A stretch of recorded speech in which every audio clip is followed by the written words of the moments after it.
Graphic design के हमारे इस कोर्स में हम डिस्कस कर रहे हैं कोरल ड्रा। आज ग्राफिक डिज़ाइन की क्लास नंबर 43 है और कोरल ड्रा का लेक्चर नंबर 32 है।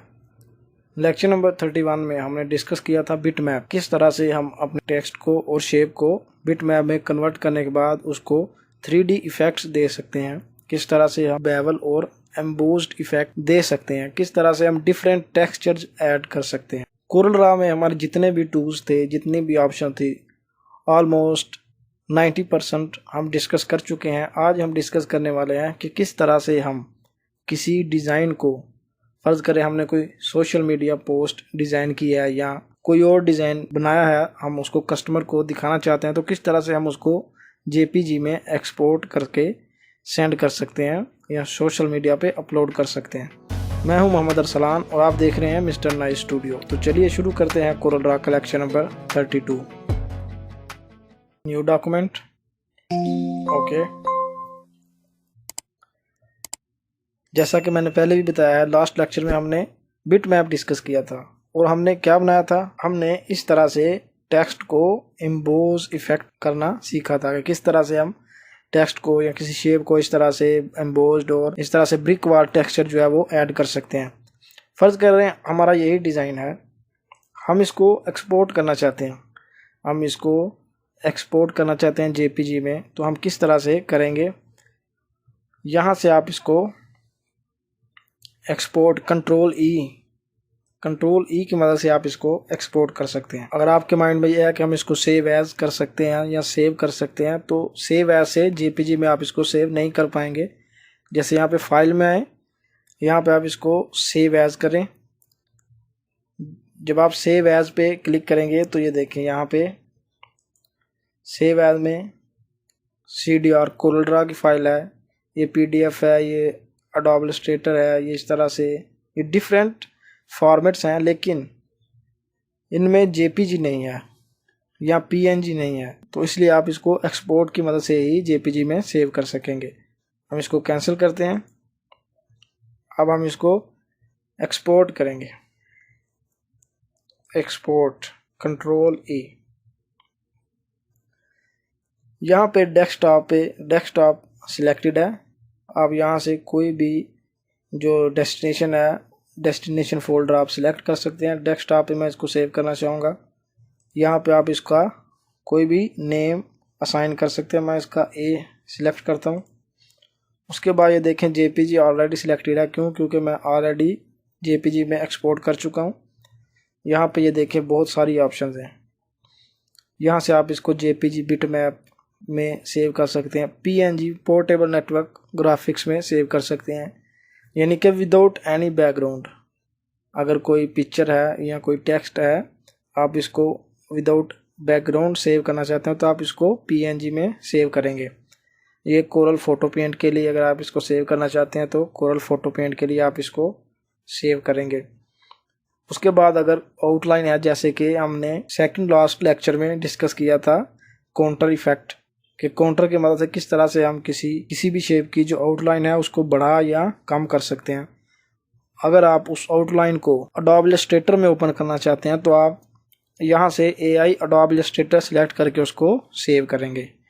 हम यहाँ पे इसको JPG बिट मैप सिलेक्ट किया। उसके बाद ये सिलेक्टेड ओनली, यानी कि जो हमने सिलेक्ट किए हैं ऑब्जेक्ट्स जस्ट वही एक्सपोर्ट हों, सिलेक्टेड ओनली।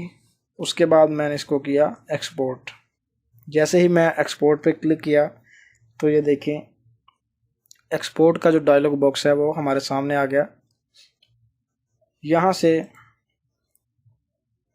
ये इसकी क्वालिटी है, यानी कि ओरिजिनल क्वालिटी, जो कि उसका ओरिजिनल साइज़ है, ओरिजिनल उसकी क्वालिटी है, वो एक्सपोर्ट हो। उसके बाद ये है हाई क्वालिटी, उसके बाद low quality, medium quality, custom. हम इसको हाई क्वालिटी में रखते हैं। उसके बाद ये देखें कलर मोड JPG, ये तकरीबन हम 100 मरतबा डिस्कस कर चुके हैं कि RGB और CMYK में क्या फ़र्क है, क्योंकि हमने ये स्क्रीन पे देखने के लिए ये पिक्चर एक्सपोर्ट करनी है या सोशल मीडिया पे अपलोड करना है या कस्टमर को दिखाना है, तो हम इसको RGB में ही रखेंगे। लेकिन अगर हमने इसको प्रिंट करना है तो हम इसको CMYK सिलेक्ट करेंगे।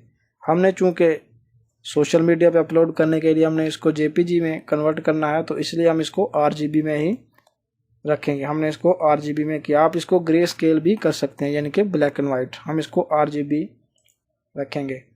उसके बाद ये देखें, ये है बैकग्राउंड मैट।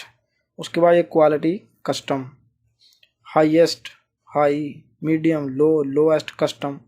हाई क्वालिटी आप इसको कर सकते हैं।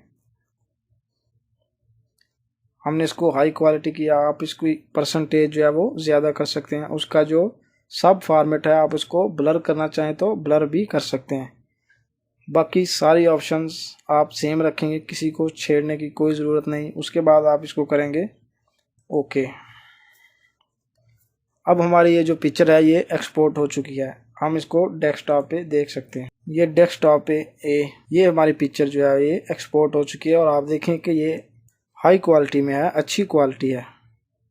ये देखें काफ़ी अच्छी क्वालिटी में हमने इसको एक्सपोर्ट किया है। तो इस तरह से आप कस्टमर को सेंड करने के लिए, डिज़ाइन ओके करने के लिए, कस्टमर को दिखाने के लिए इस तरह से पिक्चर्स एक्सपोर्ट करके, डिज़ाइन एक्सपोर्ट करके सेंड कर सकते हैं। आप क्वालिटी लो भी रख सकते हैं, यह आप पे डिपेंड करता है कि आप किस तरह से एक्सपोर्ट करना चाहते हैं। तो इस तरह से आप पिक्चर्स को एक्सपोर्ट कर सकते हैं। ये तो था कि किस तरह से हम डिज़ाइन को जेपीजी में एक्सपोर्ट कर सकते हैं, या किसी पोस्ट को हमने कोई पोस्ट डिज़ाइन की है, उस पर कुछ टेक्स्ट लिखा है, उसको सोशल मीडिया पे पोस्ट करना चाहते हैं, तो किस तरह से हम उसको एक्सपोर्ट कर सकते हैं जेपीजी में।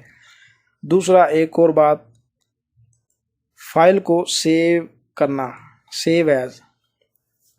अगर तो हम जस्ट फाइल को सेव करना चाहते हैं तो हम इसको डेस्टिनेशन फोल्डर में जस्ट सेव करेंगे। और उसके बाद ये देखें यहाँ पे वर्जन है ये 17, कोरल ड्रा 17 हम यूज़ कर रहे हैं, तो ये 17 है। लेकिन फ़र्ज़ करें आप का अपना बिजनेस नहीं है, आप जस्ट डिज़ाइन करते हैं फाइल कस्टमर के लिए, और जो आपका क्लाइंट है वो डिज़ाइन कहीं और से प्रिंट करवाना चाहता है। आपने यहाँ पे फाइल डिज़ाइन की, अब आप कस्टमर को, क्लाइंट को सेंड करना चाहते हैं, तो उसके पास हो सकता है कि कोरल ड्रा का जो वर्जन है वो नीचे वाला हो, 16 हो, 15 हो, 12 हो या 9 हो, कोई भी हो सकता है। तो आप यहाँ से उसका जो वर्जन है, अगर आपने एडिटेबल फाइल सेंड करनी है तो आप उसका वर्जन यहाँ से चेंज कर सकते हैं। आप 11 तक करके उसको सेव कर सकते हैं। अब जब वो अपने कोरल ड्रा X2 में यानी कि 12 में ओपन करेगा तो ये ओपन हो जाएगी। तो इस तरह से आप वर्जन जो है वो भी चेंज करके इसको सेव कर सकते हैं। आज के लेक्चर में सिर्फ इतना ही। मिलते हैं अपने नेक्स्ट क्लास में। Thank you.